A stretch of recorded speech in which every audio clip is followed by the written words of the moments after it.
Happy Tuesday, everybody. We're getting started in just a second.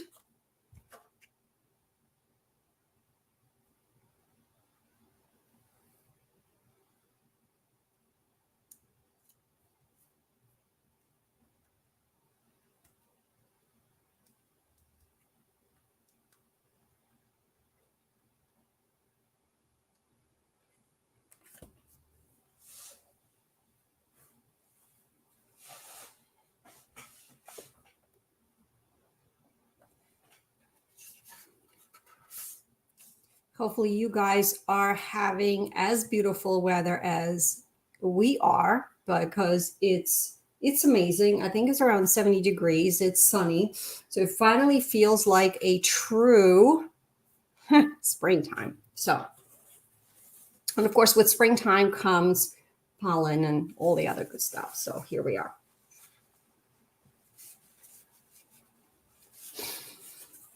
All right, so I figured today what we're going to do is tackle a big mountain that I think a lot of people try to skip over, thinking that maybe that is not necessary, but is truly important for your retirement planning. So it's really is the foundation when you focus on creating your budget. If you think about it, it's like, it's a triangle, and it's the bottom of the triangle is what we're focusing on. It's the foundation. Just like when you're building a house, you need to make sure that first you start with your foundation, that is in place, and then everything else that you put on top, you can be creative, but it's the foundation that's going to hold your creativity in place. So, as you guys know, I'm a big believer in writing things down. So grab your notebook. And if you don't have one that is specifically designated for your retirement planning, writing down your thoughts, concerns, deadlines, things like that, do create one. And my favorite one is actually the one that is called Graph.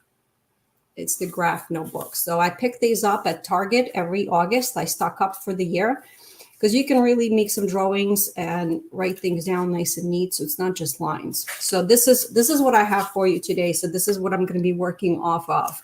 And I have lots of ideas that I want to share with you today. So what we're going to start with is a budget spreadsheet. So everything that I'm talking about today, I'm going to link in the notes section under this live, under this video.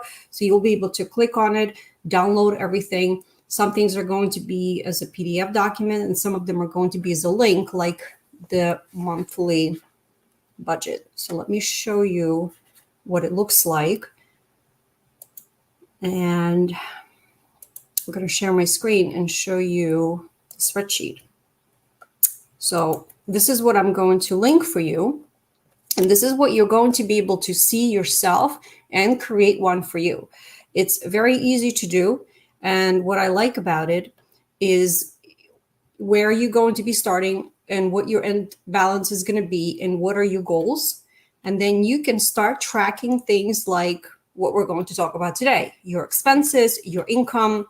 You can fill things out that what you think your expenses are right now, what you think they're going to be, and what is the difference. And then you can plan around with these numbers. So it's a pre-done budget sheet that I have found online that I like how easy it is. Again, don't complicate it. You can add things in different categories because everybody's situation is different. And then in the second tab, you can actually go in and add your transactions. And that's what we're going to talk about today. So this spreadsheet, I'm going to link for you in the box under this video. So that's number one. So the first thing that we're going to focus on, we're going to jump right in and focus on the most important things that should be in your budget are, the big rocks. The big rocks are the things that you absolutely need to have in order to survive. So we're talking about your housing, your food, your utilities, insurance, things like that you absolutely have to have first. And then you can focus on the things that you like to do, things that are fun, and other additional things that you may want to add. So let's jump in and talk about The first category would be your food, so your groceries. So here's what I have on the list. And what I want you to do is think about how these things apply to you and your own situation. What I did was write down the things that I like to do for my own family, the things that I talk to my parents about. And I also talk to a lot of my clients who are either on the same journey as you guys are, where they're in their planning stages, maybe they're 5, 10, 15 years out, or they are already retired. So I went and I asked them, how did you make these plans? What did you do? And I had really great and enlightening stories and conversations that I heard from a lot of my clients. So with regards to food, what my goal is, I think today, is also to help you understand that if you set up some systems in place, kind of like things that are going to help you and make your life easier, that is the goal. When you are working on whether it's going to help you right now, depending where you are in your journey, or where you are heading, depending on your journey, heading towards the retirement and whatever the time frame is. So with regards to food, the first thing that I always talk about is having a shopping list. I have a notepad that is hanging on my refrigerator. And I always tell everybody, when you think we're running low on something, go ahead and write it down. Because this way you're not going to have a million different bottles of ketchup in your refrigerator. You know exactly where things are going to be. So if you are running low on those items, go ahead and put that on your list. And you're not going to have 4 different bottles of ketchup in your refrigerator, because it's all going to be one place. You put that on your list, and then when your list is there, then you just head over to the grocery store. My next strategy is, some people may agree with it, some people may not, but I am a big believer in using a credit card to help it work for you for your benefit. So I personally use, for my household expenses, I use Discover. The reason why I like that card is because it gives you automatic cash back on everything that you buy. So it's usually 1%, and then they have rotating categories depending on the quarter of the year that you're in. So what I like about it is that every time I buy something and I use my credit card, I am earning cash back. So that is the benefit number one. And number two, when you put your purchases on credit card, when you get that monthly statement afterwards, it's an easy way for you to track and take a look and see how much money you spent and what were those categories, because I also track those as well, because I do have a budget myself. What I love about credit cards is I like it for cash back purpose. Some other people may use different types of credit cards because they want to get travel points. So decide on what works for you. And I don't see anything wrong with using a credit card as long as you pay it off every month. And I have it set up to be paid off automatically every month, and then we just start from zero. So this is what I love about it. Another recommendation I have for you is an app called Flip. It's FLIPP. And again, this is something that I add on as my system to help you figure out what's for sale and when. All of the circulars for all different stores are going to be on that app. I have things saved on my favorites. And then if I need to find something, or maybe I need to find something on sale, like my daughter loves Breyer's ice cream, so I can always look in there to see if any of the stores have it on sale. I can circle things in there, make a list, and then share it with others. So again, that has created an ease of use for me to be able to just figure things out and see which store I'm going to be heading into. And again, it's also saving me time. Also be mindful, and I'm going to also come back to that when we're talking about our health, but healthy food overall is going to cost you more money. However, in many retrospects, I do consider healthy food an investment for you, because it is so important to truly understand and be mindful about what you put in your body. Okay. The one thing that I always tell people is this: I am a real estate expert. That is what I do best. I have a practice that focuses on helping clients with their real estate needs. And the body that we all have is the only body that we will ever have. It's not like you say, you know what, I don't like this body anymore, I'm just going to downsize or go get something else, like you can in real estate. You can go buy a beach house. You can buy a house in the mountains. If you want to move to Florida, I can help you with all of those things. But what I cannot do is help you get another body to live in. So what we do, with our body, how we protect it, what we feed it is super important because this is all we have. So just keep that in mind. Next, let's to my favorite topic number 2, which is housing. Super, super, super important. And this is why I'm very passionate about it, because we are talking about a very big piece of your expense pie. Okay, very expensive. So for a lot of people, when you think about it, if you were to get a mortgage, there's going to be a debt to income ratio that they're looking at to see how much money you make. And what they want you to do is stay under a certain percentage, typically like 43, 45% under for your overall expenses, for that 45% to be for your housing. So because it's a really big piece of the pie. So here's how we're going to look at it.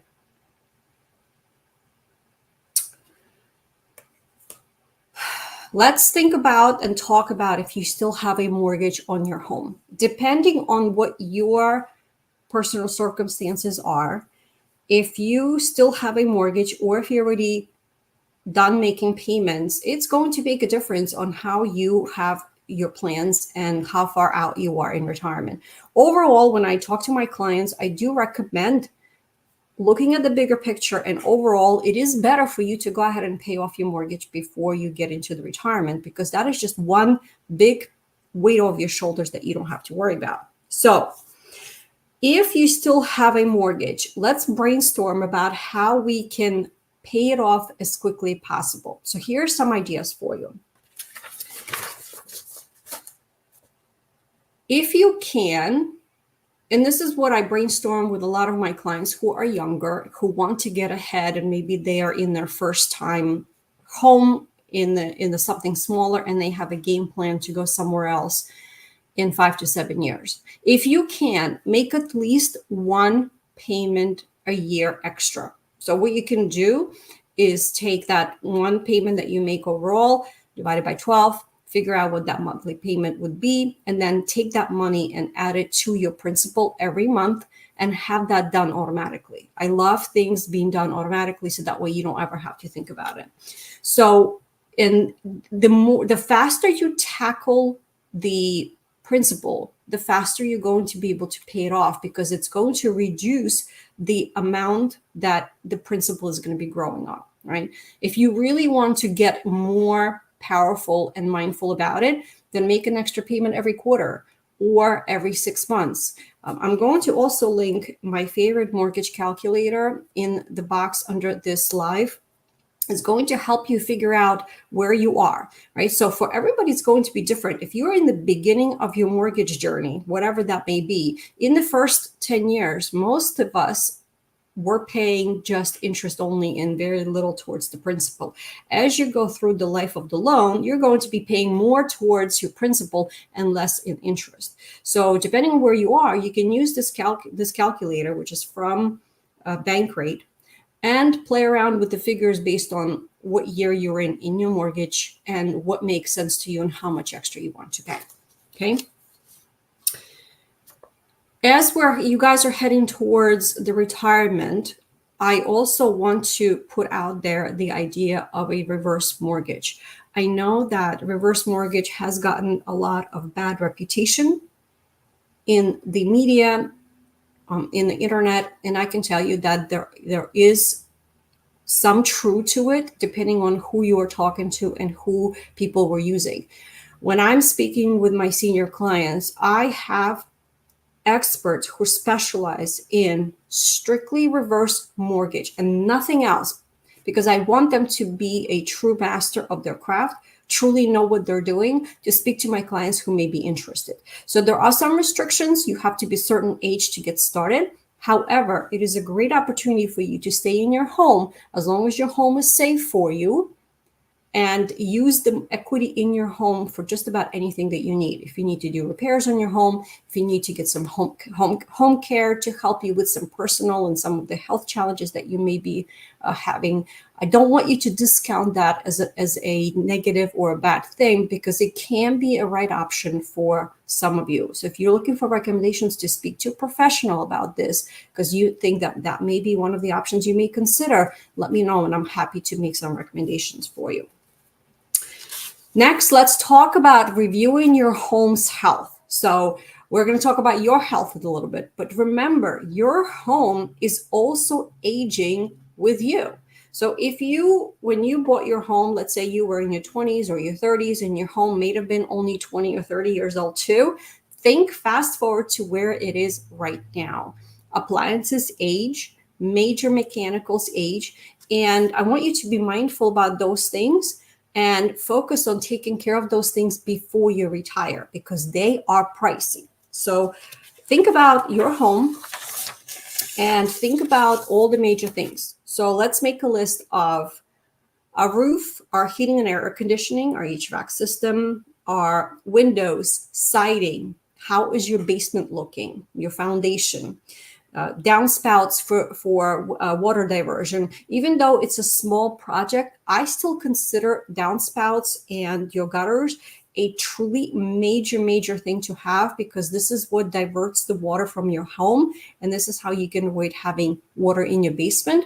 And of course, if you have water in your basement, that can create a lot of problems and issues and can get quite expensive. So make a list. Pull up your records to see how old things are. I actually have a postcard that I send to all of my clients, and I will share it with you as well as a PDF. It's going to be linked in the box under this video, that talks about the life expectancy of the major items in your home. And I want you to use this, put this in your office or hang it on your fridge in the kitchen, and use this as a reference when you are going through and thinking about your own home. Because if you do need to do the repairs, and it's always better to do it before you retire while you still have the income and you also have the physical capacity to handle it, because a lot of the times it is stressful. It is a lot of work. You have contractors coming and going. It can get messy, dirty, and dusty. So think about what you need to get done. And I do recommend that, let's say that you need to get your new roof done. I do recommend that you get at least 3 contractor recommendations to make sure that you can see the ballpark. Also, don't be surprised. Since COVID, the prices for materials and labor have skyrocketed. So you're probably going to be sticker shocked, which is why it's even more important for you to go ahead and get a couple of different estimates. Just to give you an idea, a roof is definitely going to cost you more than $10,000, depending on overall square footage that you have. If you're looking to replace your furnace and your central air, that's going to cost you at least $10,000 as well. That's what I have my clients budget. I say, okay, if you're looking to replace your full system and you have central air, budget around $10,000 plus or minus, depending on the efficiency of the units and the size of your home. Because if your home is bigger, you may need 2 zones, which means it's going to be 2 different systems. So double that amount. Water heater roughly is going to cost you about $2,000. Windows, actually, we just replaced our windows in our home, and we used a local business. I love supporting local businesses, and the company was actually local to our state, and our windows were under $1,000 each. So it all depends. And I did shop around with a couple of different companies, and that's who I chose to go with. So I'm going to have the life expectancy information for you. And what I'm also going to share with you, because I want you to get really serious about, if you haven't maintained your home really well, remember, your home for many of us is the biggest investment that a lot of us own.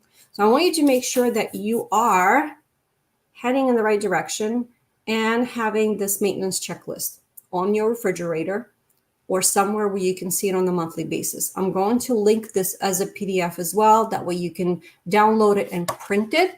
This takes a guesswork out of thinking about what you need to do every month, every quarter, twice a year, and once a year. It is super important to maintain your most important investment.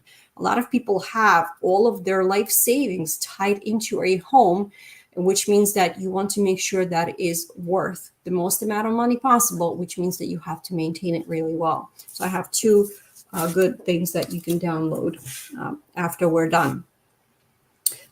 And with regards to the maintenance, it's not just important for you guys to have this on your refrigerator or in your office.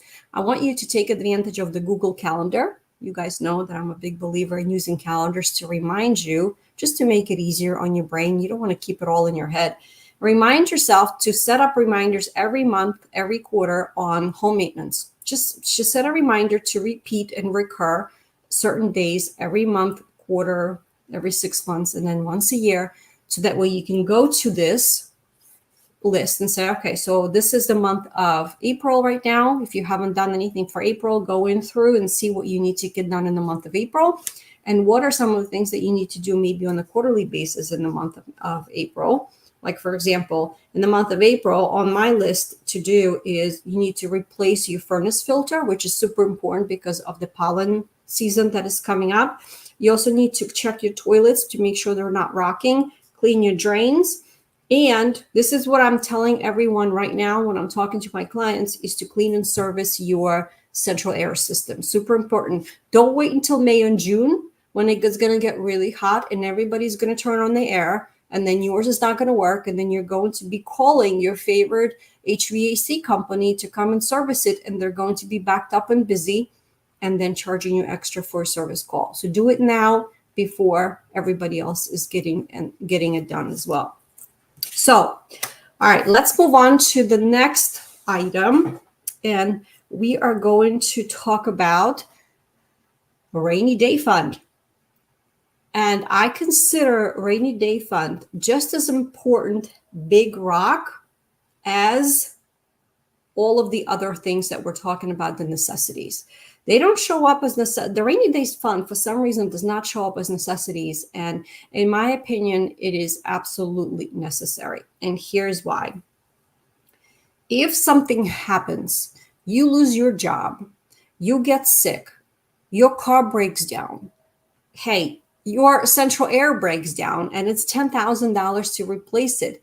Do you have the funds set aside to help you pay for it without going into debt, without putting these things on a credit card? So this is what I want you to think about. The goal for most of the experts is to have a minimum of 3 months of rainy day funds. I do suggest, because I'm more conservative, to have 6 months. If you're self-employed, it's even more important to have a higher amount for sure. So here are some of my tips and strategies that I have suggested and that I've used. So if you think about it, going back to using Discover and having a cash back credit card, don't think about that cash back. You are just using your card on a monthly basis for whatever expenses that you can. That cash back is going to be slowly accruing every month. So trust me, after a few months, when you look at that balance, you're going to see $700, $1,000, and even more. This is what I consider one of my rainy day funds, is my cash back account, because you can get a couple $1,000s in there. And every time you use it to buy groceries, to go to Target, to do whatever expenses that you can, this is what I suggest, is you put them on the credit card as long as you pay it off every month. So cash back is one of my favorite ways to grow your rainy day fund. Next up, the rainy day fund does not have to be a negative thing or something that is going to take you time to grow, or it doesn't have to be a drag. Let's make it fun. I actually have a really cool bingo that I'm also going to link for you, that you can literally check off a square every week of, and it's got different amounts. So one week it's $250, another week it's $25. So that way, depending on which week you're in and where are you in your journey this month, this week, you can save different amount of money, and depends on whatever also you're comfortable with. So that way, by the time you're done checking off every single square on that document, you're going to be able to save $10,000. So let's make it fun. It does not have to be a drab experience. And I'm going to link that as well for you to see under the video as well. Next up, tax refund. Very timely, I think. A lot of us have done our taxes or in the process of. Don't take that refund and blow it. Take that money and put that into a savings account, and that's how you can also contribute to your rainy day fund as well. Okay, just remember, your rainy day fund really is untouchable. You don't think about it, you don't do anything with it, because it is there for emergencies only. And that's how I want you to think about this particular big rock that we're talking about. Another good option is if you are still working and you get a job bonus, take that money and put that into your rainy day fund. Once you hit that 6 months and you feel comfortable with the amount there, then by all means, you can use that money maybe to go on vacation or to treat your family to a nice dinner, whatever it is that's going to make you happy. But remember, you have to put aside the big rocks first before you do the fun things later. All right, moving on to another big rock called insurance. Let's talk about insurance. And we're talking about things here. Most of the things that we're talking about in this big rock are your umbrella policy, your car insurance, and your homeowners. So the first thing that I suggest you try to do is bundle it. When you have more than one insurance, put it together. A lot of the times you get like a multi-insurance discount. So that's one. Number two, yes, this is something that I do recommend. I don't have anyone doing it, and yet it is extremely important. Put it on your calendar 2 months before your policies expire, and you are going to go to town and shop for your insurance. And I can tell you, it is not fun. On my calendar, it sits every August because my insurance renews in October. Yet it is super important for you to call your current carrier and say, hey, my insurance is going to be expiring soon. What do you have for me? I want to be competitive. I want to control my costs. So tell me what you can do for me. You need to keep your agents on their toes as well. So call your agents first. And then also shop around, make a list of some of the other companies. And when you shop around, give them the information that they're going to be looking for. Have like a document already prepared. They're going to want to know how old your house is, as an example. How old is the roof? They may want to see a picture of your electrical panel. So make a list of all those things and also tell them exactly what you're looking for. So take a look at your current policy. Take a look at the limits, at the deductible. If you're happy with everything, then that is going to be your rule of thumb. So I don't forget, and I don't have to go searching through my documents. I actually take my criteria for my insurance inquiries and put that right in my Google Calendar in my actual reminder. So that way I can just easily reach it. I can copy, paste it in my email, and then send it on its way. Next up, you need to review your policy and also have your carrier or a customer service representative from your insurance company explain things to you. This is one thing that just, it makes me frustrated because they have their own language, right? The insurance companies have their own language, and then they send you a quote thinking that you understand all of that. And we don't, because we don't speak their language. That is not our expertise. It's whatever that language is. So when you see that quote, ask them to explain what this rider means, or what does that word means, or if it's a liability, what does that cover? What does that mean? And write it down also, so that way you can reference that, because I guarantee you that when you go back next year to renew your quotes and shop around for them, you're not going to remember what those words mean. Because why? Because we have our own life and we have our own work and everything else.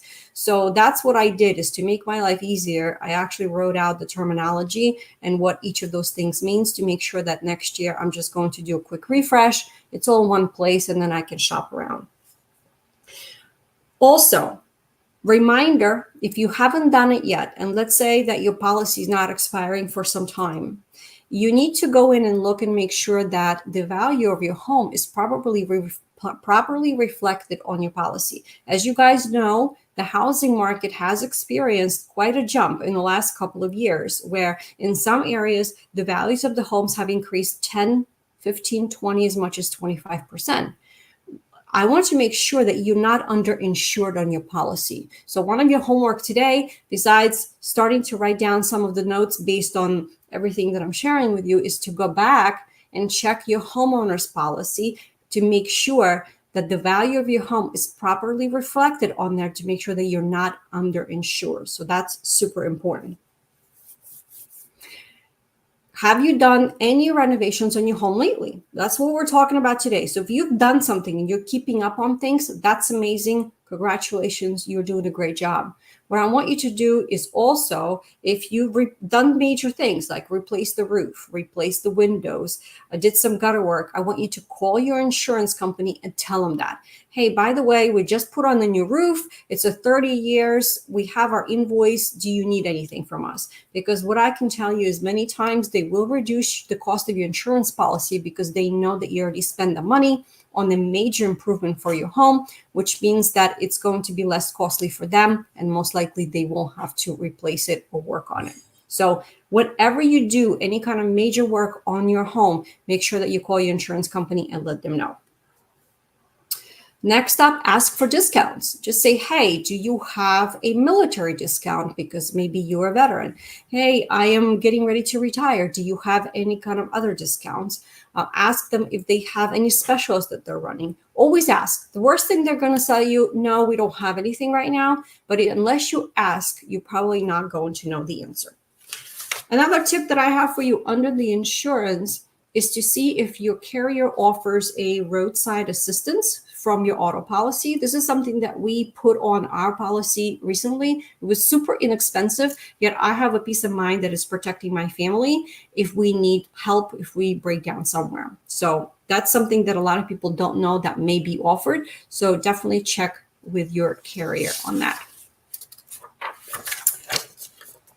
Next up, we're talking about utilities.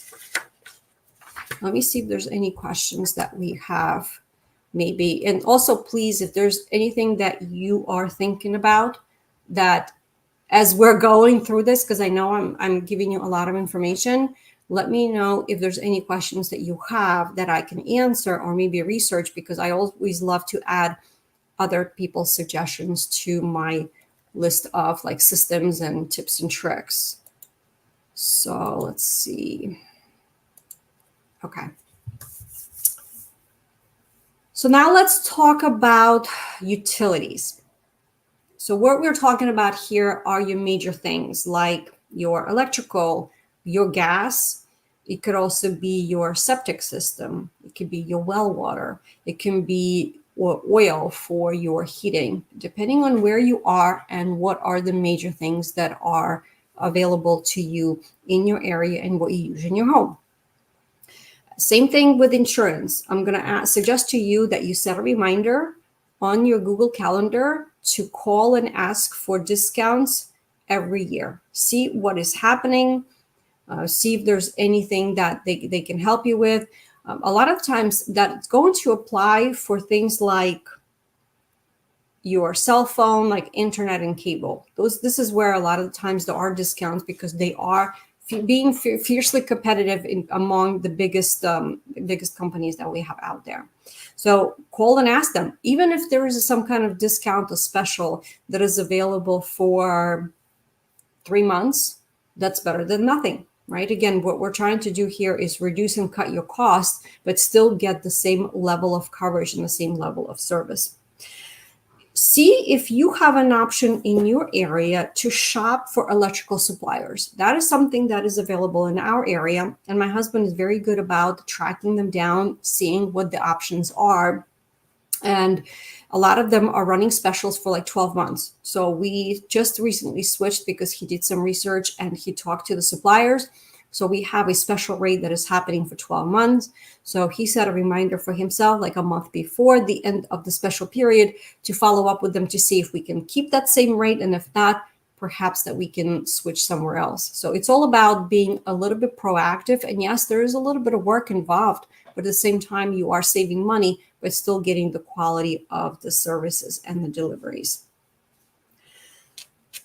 Another great thing to have, check with your utility company is if they have that available or not, is having a maintenance plan. So it is something that you can have as a peace of mind for your major mechanicals. So for example, in our area, PSC&G has a worry-free contract. So every one of my clients that is in that area, I send them the information about this contract. And what I like about it is that you can put just about all of your appliances, including like dishwasher, washer and dryer. You can put your refrigerator, your stove, and of course your heating and air conditioning systems. And it's a monthly fee. And that way something breaks or something happens, you actually call your utility company to have them come in and service things. And I've used them myself as well, where they repaired my central air. And because you're on a maintenance plan, you only pay a small part, maybe for some kind of fee, or a little bit for a part, or a lot of the times it's covered under your plan. So take a look and see if this is something that's available to you. And I think I was paying maybe $50 a month of that at the time when I had it. So check and see if this is something that's going to be available for you in your area. My last suggestion for you for the utilities rock is to have a programmable thermostat. Like if you really want to get into more of Wi-Fi technology oriented light bulbs and outlets, by all means, I think they're great additions to your home, because remember, that is going to be an investment in a system. It's going to cost you some money up front. However, at the same time, it's going to save you time. It's going to save you electricity. But then also it becomes part of the house, which means that when you are ready to maybe downsize and do something, it's there. And you can't really remove it unless you really want to take those outlets and you can swap them out. But technically it's part of the home, part of the structure. With the thermostat, you can put in a programmable smart thermostat that you can use an app on your phone to control the temperature. What we love about it is, let's say if we go on vacation, we turn down the heat or we turn down the AC. And when we know we're coming back and we want to have the home to be nice and cool, let's say if it's in summertime, you can actually turn on your AC just from your phone, right? So from your phone, and then you get home and everything is nice and comfy. So in that regard, I do like programmable thermostat. I do have clients that when they do move, you can take the thermostat with you and just replace it with something else. So that is definitely something that you can take with you. And the same thing can apply for things like your security system, maybe for a Ring doorbell camera, things like that. So keep that in mind. All right. So now we're heading into a travel and fun category. So we covered the big rocks, the most important things, the things that are expenses. And my goal here is just to help you understand that we want to focus on things that you can control, and you can absolutely control your expenses when we're talking about it. So now let's talk about travel and fun, because I can tell you that the big rocks are great. Yet at the same time, it is super important for you to have the social interaction and to do things that you enjoy doing and have hobbies. It's absolutely important. And I can tell you that it's even going to be more important in your retirement to have the social interaction, things to do, and to enjoy your hobbies. And I do talk about that in some of my videos, and I have some other videos that are going to be planned where we kind of expand on some of those things as well. So the first one, when we're talking about travel, is your car. So if you still have making payments on your car, my suggestion to you, just like we talked about your mortgage, let's focus on paying it off as quickly as possible. So see what you can do, look in your budget, how can you allocate some funds and put the money towards paying off your car as quickly as possible, okay? Another option is, if your car is like a big boat, is what I call it, is there an opportunity for you to trade it in for something smaller and more efficient? it is definitely an opportunity. So if you have maybe a huge SUV and it's 5 miles to the gallon, that's what sometimes that looks like to me. Can you exchange it for something? Can you swap it out for something that is smaller, yet it's still going to be roomy, right? Maybe for a smaller SUV, and it's going to make more sense to you, and perhaps the payment is going to be smaller, or the goal is to not have the payment at all.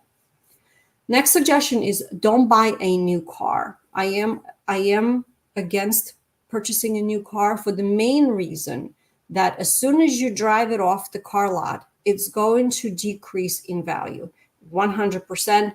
You can read a ton of articles about this. That's just how it is. It's going to decrease value.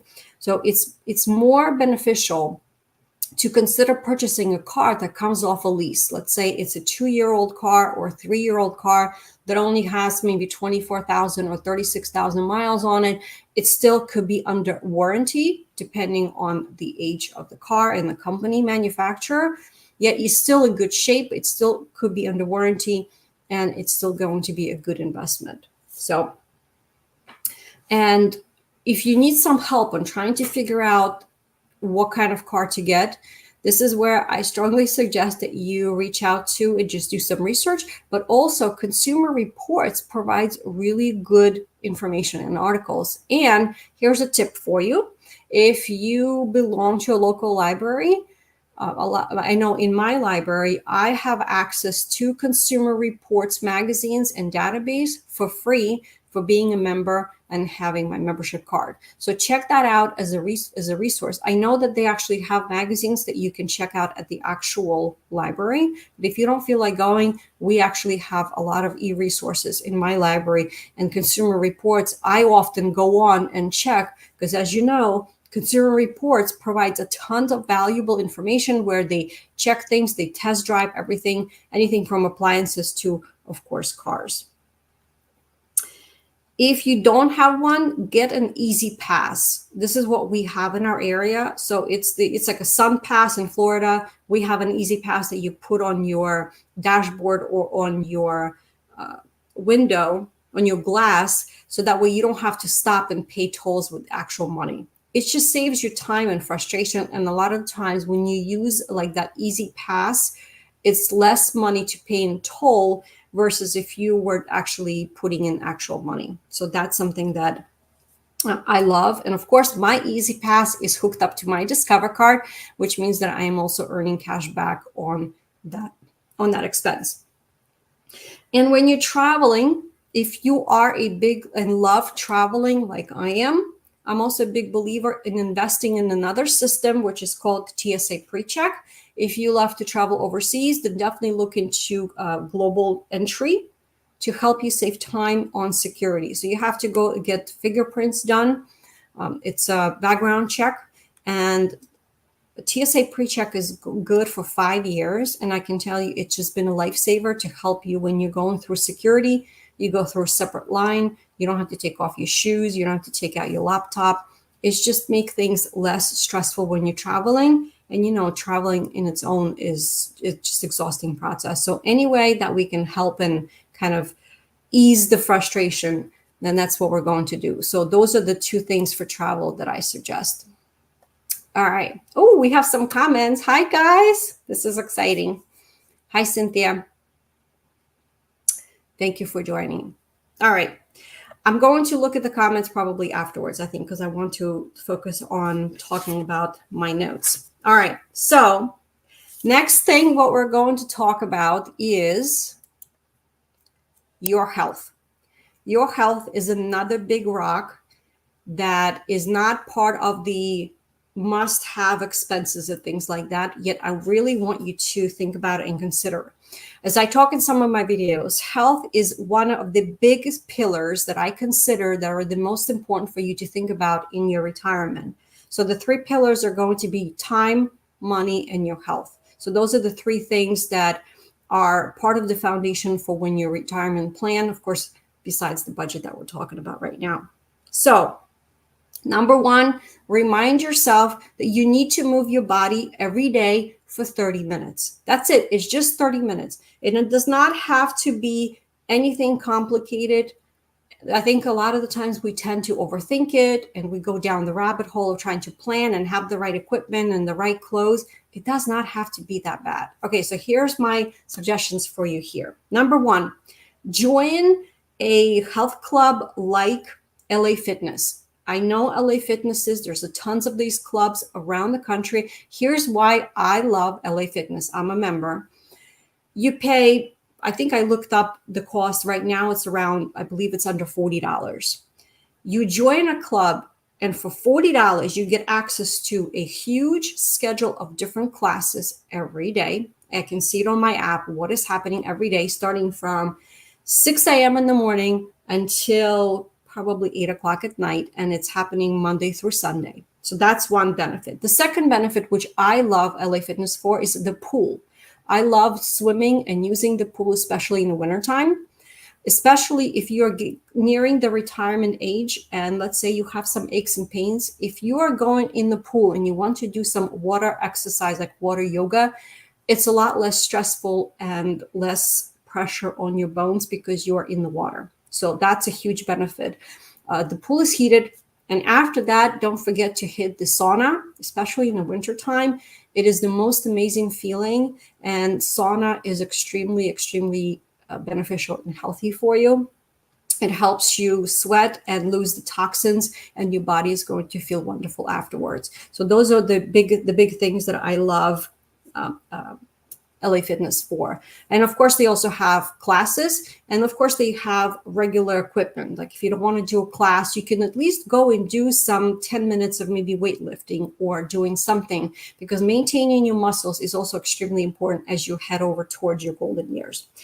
Local YMCA is also amazing. A lot of them have pools as well. They have family-friendly programs. You can join just by yourself, or you can check out some of their specials. Our YMCA was just recently remodeled. It looks phenomenal. So that's why I included that on my list. Also, don't discard and don't think that local senior centers are going to be a drag, and it's nothing negative, that's for sure. So a lot of the senior centers around me have amazing and robust programs, things to do every day, from classes to lectures to exercise. And you know what, too? It could be just as simple as grabbing something to eat with others. That social interaction is super important. So take a look around what you have around you. I have visited quite a few of them because I want to make sure that my local clients know about those programs and opportunities. And I know that some of the hospitals have like on-site health and fitness programs as well, where a lot of the times it's free and they have really great programs. So do check out and see what you have available in your area. Grocery stores also often offer nutrition advice and classes. This is something that one of my clients told me, that we have ShopRite around us. That's one of my favorite grocery stores. And they actually have nutritionists on staff that provides recipes and advice. You can talk to them and they hold classes. And if you are not handy, or maybe you don't know how to cook really well, talking to a nutritionist, attending a class and doing maybe something hands-on is a really, really cool thing to do. Next up, I already mentioned to you a little bit from the beginning, is the importance of eating well. And I prefer to eat at home most of the time, but that's my personal preference because I like to cook. And also I like to know what products and what I'm putting into my food. And I invite you just to keep an open mind. If you love to go out and eat, that's awesome. But do try and see some of the things that maybe you can make at home that are easy to make. I'm a big fan of checking out YouTube for cooking classes. You can find some really amazing channels where you can, with some help and guidance, create something that could be a one dish meal in under 30 minutes. That's for sure. Also, think about some of the multifunction cooking devices. If you don't have something, this is like another system that I would consider and suggest that you invest. I am a big proponent and user of Instapot. It's a multi cooker, so you can slow cook in it, you can steam stuff, you can saute things. There's just like all different options, and I can tell you I've had mine for quite a long time, and I haven't used all the functions. but I do use it on a regular basis every week. I make breakfast foods and I steam things in there. And you know what I like about it too is that once it's done, it's going to shut itself off, or it's going to keep it on warm. So you can make that decision and pre-program it automatically. So the next step is what I also want to remind you is that you know yourself better than anybody else. And we talk about it in some of my videos, and I talk about it with my clients, is that I want you to ask yourself where you are right now and where do you think you're going to be in the next 5 to 10 years, because it makes a difference in your planning on whether you need to make a move, whether your home that is 2 stories is going to be too much for you with steps, and maybe you need to downsize into something that is 1 story, or perhaps a senior community may be a good option for you because you're going to need some help with personal things and also health related items. And this is where I'm going to remind you that you are the best advocate for yourself because you know yourself best. So when our bodies hurt, I truly believe it's our body's way to let you know that something is wrong. And a lot of the times, taking an Advil is great as a temporary relief, but you need to find out why this pain is coming from and what is wrong. So I'm a big proponent of researching, and I also invite you to discover the world of functional medicine, where it's a different way of thinking about things than the traditional medicine, where functional medicine aims to determine the root cause of the pain of the issues. So for example, if you have high blood pressure and you go to the cardiologist, your cardiologist might just say, okay, I'm going to put you on a high blood pressure medication. If it was a specialist who is specializing in functional medicine, their job would be to say, okay, you have high blood pressure. Why is that happening? What is the underlying cause of you having that blood pressure? Let's figure that out first before we start taking medicine. So I have some suggestions for you. A couple of doctors, respected doctors that I follow on various social media sources. One of them is called Dr. Eric Berg. His last name is Berg. Next one is Mark Hyman, and Hyman spelled Hyman. And another practitioner that I really like, her name is Taylor Dukes. It's Dukes, and I follow her on Instagram, and she provides some really good tips. So all of these people, except for Taylor, Dr. Berg and Mark Hyman, they both have books that have been out. They have blogs where they provide you with healthy recipes, tons of information, and they're all big believers in also healthy eating and also helping you really take care of your health. So these are some of the people that I suggest that you can check out and learn a little bit more about functional medicine. And the reason why it's so important, especially now when you are in that retirement process right now, when we're talking about it, is because if you focus on your body now and you focus on setting up those systems now, it's going to be a heck of a lot less expensive to take care of your health down the road. And as you know, the older you're going to get in your golden age, the more expensive it's going to be, where you're going to have to adjust your budget because of the higher expenses that you're going to have in the second part of your retirement journey. And moving your body for 30 minutes, again, does not have to be complicated. It can be something different every day. And you know what, too? If you are cooking pasta and you're making your dinner, take a second and stretch your back, or do a couple of lunges, do a couple of, what are they called? Like where you stand against the wall and like you're in the sitting position, right? So that we have some pressure on your thighs and your legs. You can do some things while you are cooking, or even do some things while you're cleaning. You can do some stretching. I love doing that and kind of making a game out of it. So yoga, walking, speed walking. You can do, I'm going to walk for a little bit. I'm going to run for another 100 yards. Stretching. And there's a ton of things that are on YouTube that will give you some ideas, and then you can save them and put them on your TV so you can see it bigger. And of course, there's tons of apps on your phone that if you want to use them on your phone, then There's lots of things that are available. Again, these are all we're talking about inexpensive ways and free ways for you to set up a system to help you with your health journey. Now, in terms of fun, I want you to think about what are some of the things that you love to do, see, maybe do with your hands or go somewhere. I really truly believe that having some fun things to do are very important for your emotional and your physical well-being. So think about your hobbies and interests. Maybe it's going to see shows. Maybe it's car shows, right? You go in there, maybe you have a car that you like to show off. Maybe it's attending Broadway, theater.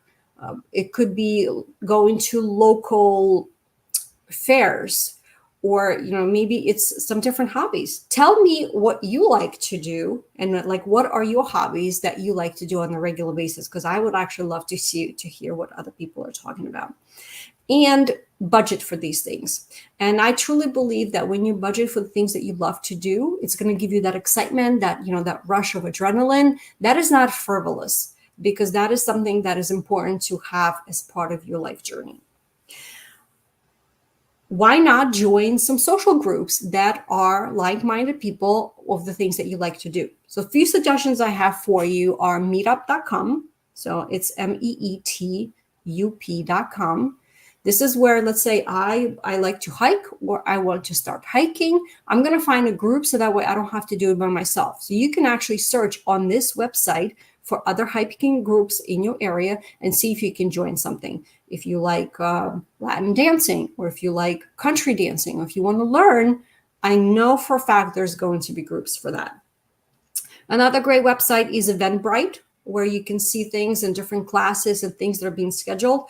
There's a lot of classes that are Eventbrite. They're also free. And of course, don't forget our favorite platform, which is YouTube, for different classes. You can just go into their search option and type in how to, and then type in whatever it is that you're interested in. That's for sure. And another important thing that I did mention in a couple of my videos that I truly, this is why I love talking to a lot of my senior clients, is I'm going to ask them, what is your amazing skill? What is it that you're really, really good at that you may not realize? Think about the number of years that you spent honing your skills at work. Perhaps you could turn this around and mentor someone else and teach someone else. You can do that. Small Business Administration does that. You can do it through your local adult school, or you can just offer it out, or you can create a video and teach someone. There's some really cool, creative, and amazing ways that you can contribute to others and also have that as a passion, because it's going to keep you busy, and you're going to be able to pour into someone else with that knowledge and help them create their own life journey. All right, so now we talked about the big rocks and the expenses and things like that. I do want to also tackle the debt. It's a big elephant in the room, and it's not going to go away. If you didn't think I was going to mention it, or you were thinking, oh, well, Olga's just going to skip right over, that's not going to happen. And here's why. Over 49% of Americans carry credit card debt today. To me, it's an astonishing, it's just a huge percentage, and it's scary. Absolutely is. And if anybody knows, what is the average percentage that you're paying on the credit card today? I want you to think about it. It's between 20 and 25%. That is huge. That is a lot, which means that half of the population is paying something every month to carry credit card debt. So I want you to get laser focused on paying it off ASAP if you carry it.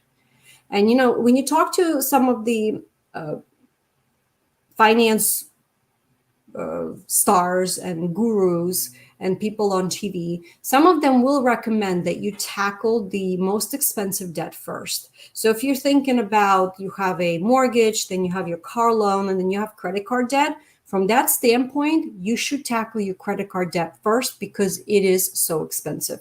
Your credit card is going to be probably 24%, depending on your credit score and your financial health. So if you have it, I want you to take that away and write in your journal and figure out how are you going to tackle it and get rid of it as quickly as possible.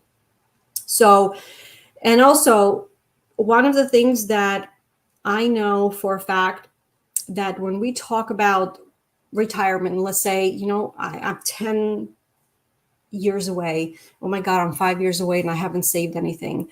Gary Keller, who is the CEO of Keller Williams Real Estate, which is the company that I am affiliated with, has said and repeatedly actually mentioned that you can be anywhere you want to be in 5 years, and you truly underestimate what you can accomplish in as little as 5 years.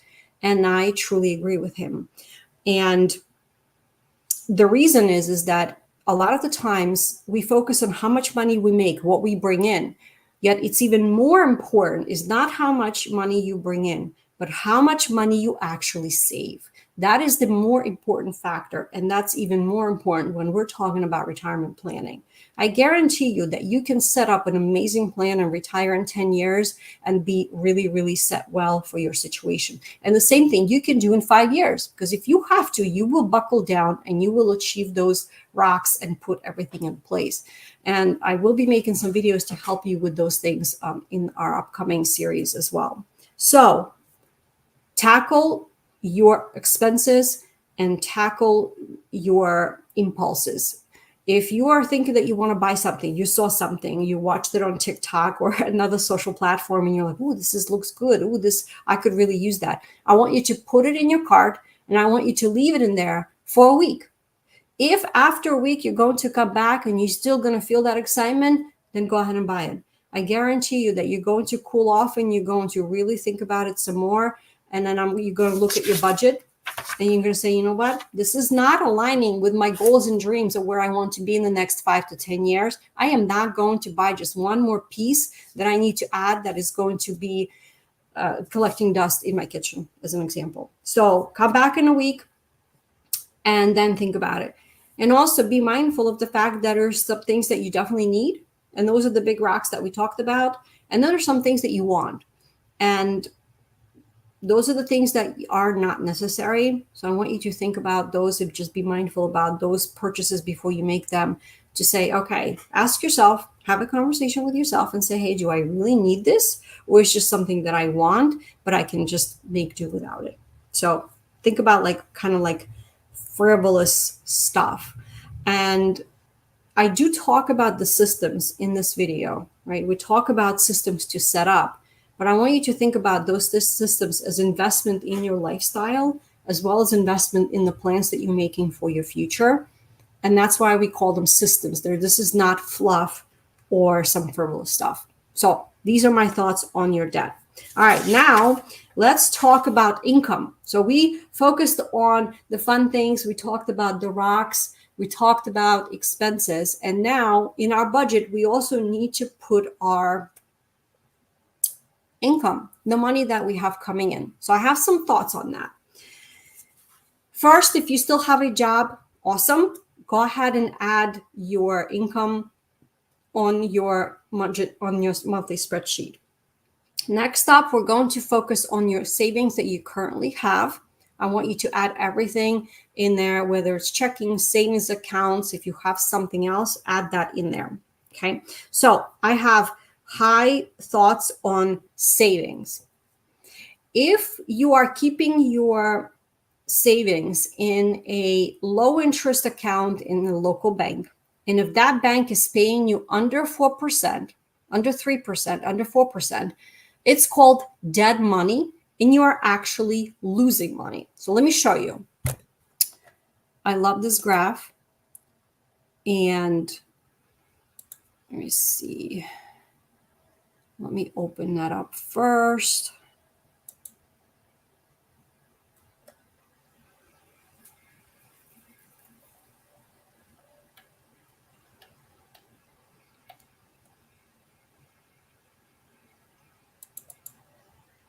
Okay. I'm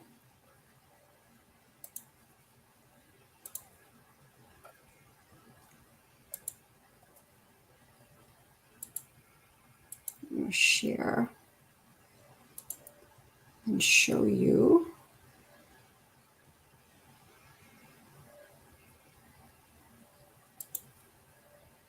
All right, dead money. All right. it's called 4 Conditions of Money. So I want you to look at the bottom of this form. And again, too, I'm happy to upload it into the box under this live.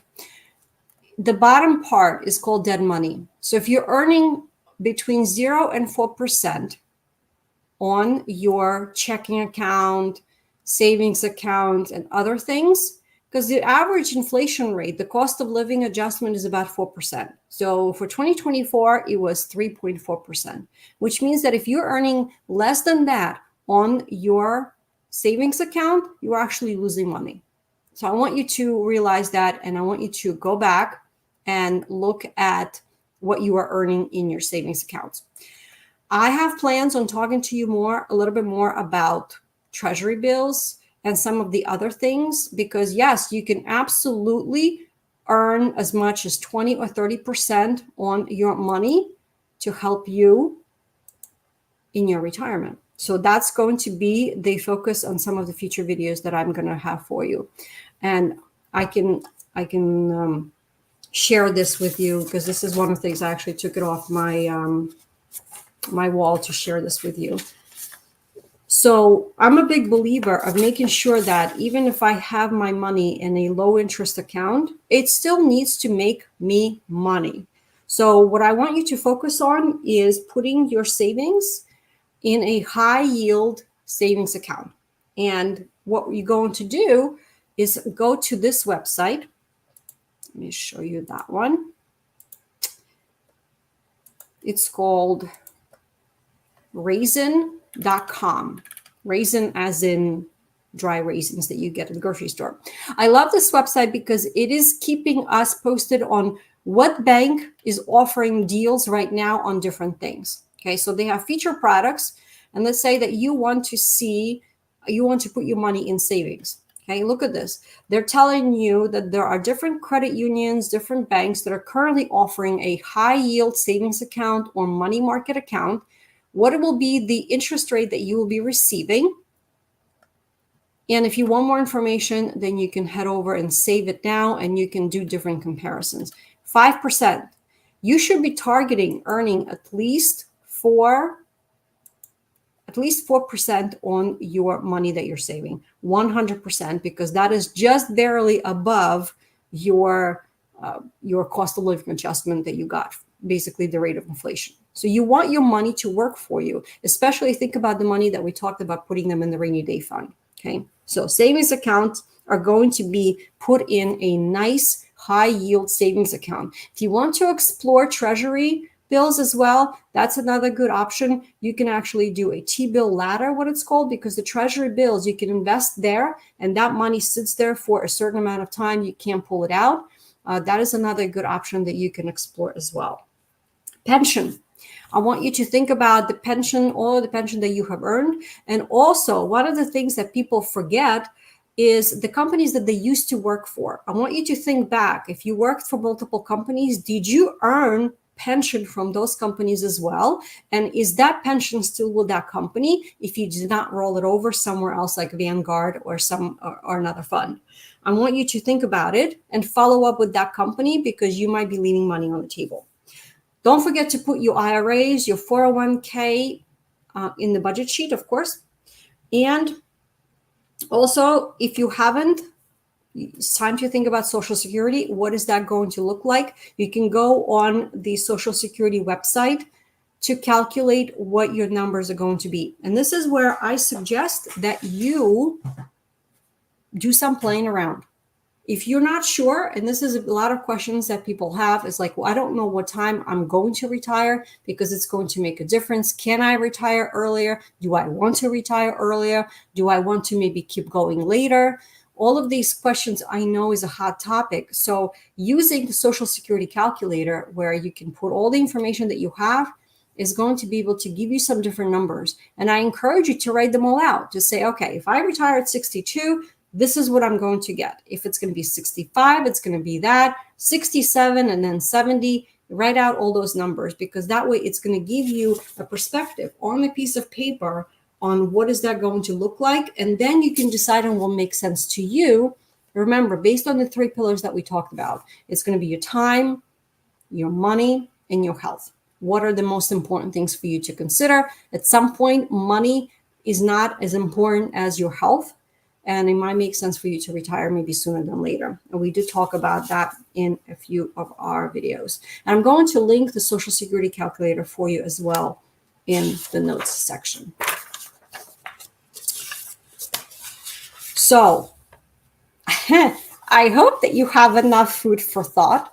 I think my goal with talking about budgeting, but really breaking it out in the big rocks and talking to you about things that you can do now and how you can save money now and how you can be your best advocate now is my goal to help you that this advice is not only going to help you with your retirement planning, but it's also going to help you having a better life right now. Wherever you are in your life journey, whether you're getting closer to the retirement or not. So these are my big rocks that I wanted to share with you. And let me see what we have. So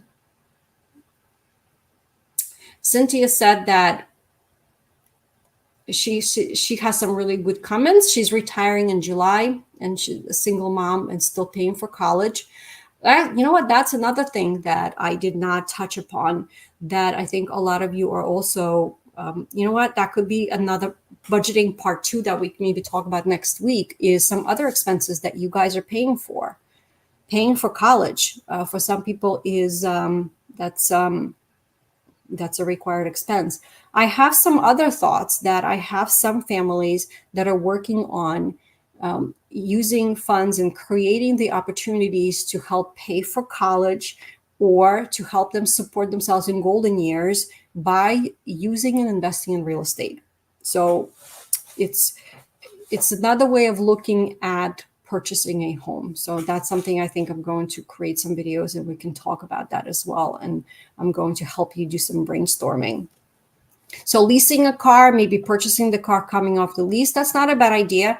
I just encourage you to kind of look at and see what is that amount going to be, and does it make sense to buy the car that you already have, or is it a big car or is it a small car, and kind of weigh your options as well. So this is what I have to share with you today.